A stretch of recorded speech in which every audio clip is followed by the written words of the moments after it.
Nusu finali Simba Sports Club dhidi ya TRA kwenye uwanja wake wa nyumbani KMC Complex.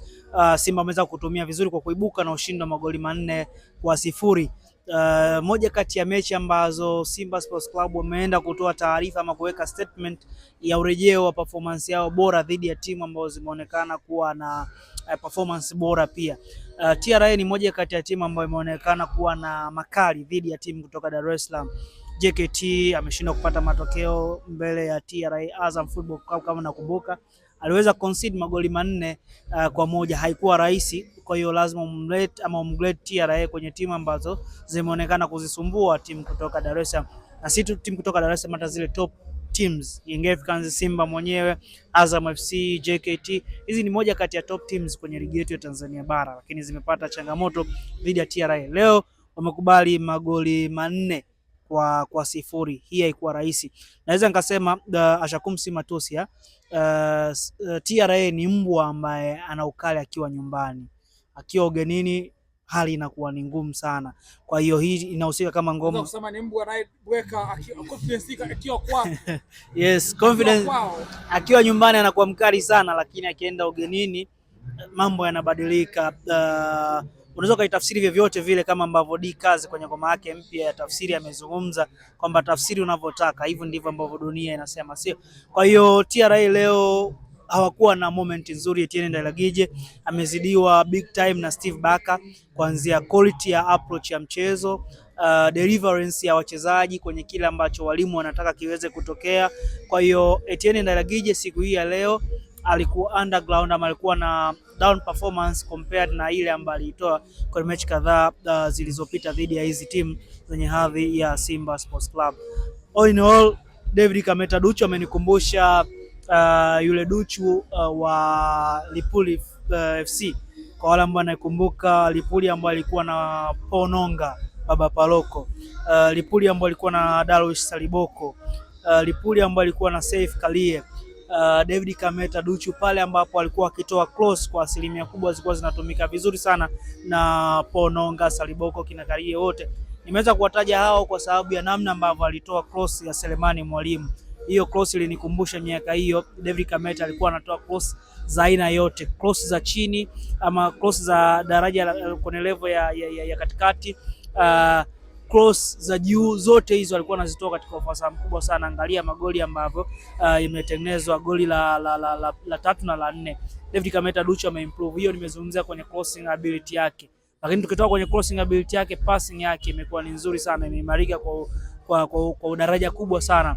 Anaweza kupiga pasi ya chini, kupiga pasi ndefu, anaweza akakaa tena, anaweza ka overlap, anaweza ka underlap. Tukimwangalia David Kameta Duchu hajapata tuzo ya man of the match kwa bahati mbaya, amepata akiwa amedeserve kwa asilimia kubwa. Ukizitoa zile assist, bado alikuwa na performance nzuri sana siku hii ya leo. Defensive yake ilikuwa ni nzuri sana, kwa maana sana yake ya uzuiaji siku hii ya leo. Mechi zilizopita alikuwa anatoa performance nzuri, lakini mechi ya leo alikuwa na super performance. Kwa hiyo David Kameta Duchu ilikuwa ni siku yake siku hii ya leo. Mimi ni moja kati ya mashabiki wa karibu sana wa Selemani Mwalimu. Performance yake always imekuwa ni nzuri. Aanze kwenye mechi, anzie kwenye benchi, atakavyoingia tu atakupa kitu kizuri sana. Angalia, imemchukua sekunde chache sana kuweza kuandikisha goli, na hii inakuwa ni goli lake la 3 kwenye michuano hii ya CRDB if I'm not mistaken.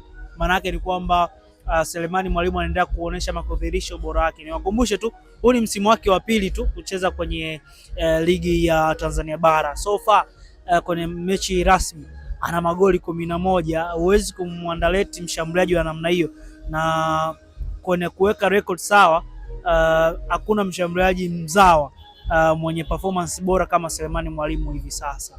Kwa hiyo kama Watanzania tunahitaji kuendelea kumpa moyo na benchi la ufundi liendelee kumtrain ili aweze kuwa bora zaidi, kwa sababu kama Watanzania nadhani kwenye michuano ya AFCON huenda akawa ndo mshambuliaji ambao tunamtegemea kwa asilimia 100 kutokana na kile ambacho anaenda kudeliver hivi sasa.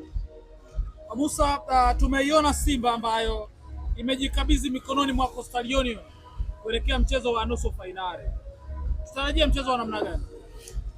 Itakuwa ni mechi ya upande mmoja nikiwa namaanisha Simba Sports Club, kwa sababu Simba anaingia kama favorite team, licha kwamba Hussein Diego moja kati ya maofisa habari ambao wananifurahisha sana namna ambavyo anawasilisha taarifa, lakini namna ambavyo anazungumza, utaalamu wake wa kucheza na lugha ni mkubwa sana. Lakini sasa hivi kwenye mikono ya Ahmed Ally, Hussein Diego nadhani akubali kwamba anaenda kukutana na timu ambayo ina daraja kubwa kuliko yeye, kuanzia uwekezaji, rasilimali watu, kwa maana ya wachezaji ambao wako kwenye kosi cha Simba Sports Club, kuwalinganisha na Coastal Union wenyewe. Yes, Coastal Union imebadilika baada ya ujio wa Fikirini Elias, lakini pia ujio wa James Makunja Master, mkufunzi wa mpira wa miguu. Huyu namheshimu sana kwa sababu yeye ni mmoja kati ya walimu ambao wamenifundisha sana mpira wa miguu. Lakini wanaenda kukutana na Simba Sports Club ambayo ina matarajio ama ina malengo makubwa sana. Coastal Union wao kufika nusu finali tayari ni hatua kubwa sana ambayo wameipata, nadhani pia ni overachievement kwao, licha kwamba kuna msimu ambao walifika hadi finali wakaenda kuondoshwa kwenye mikwaju ya penalty.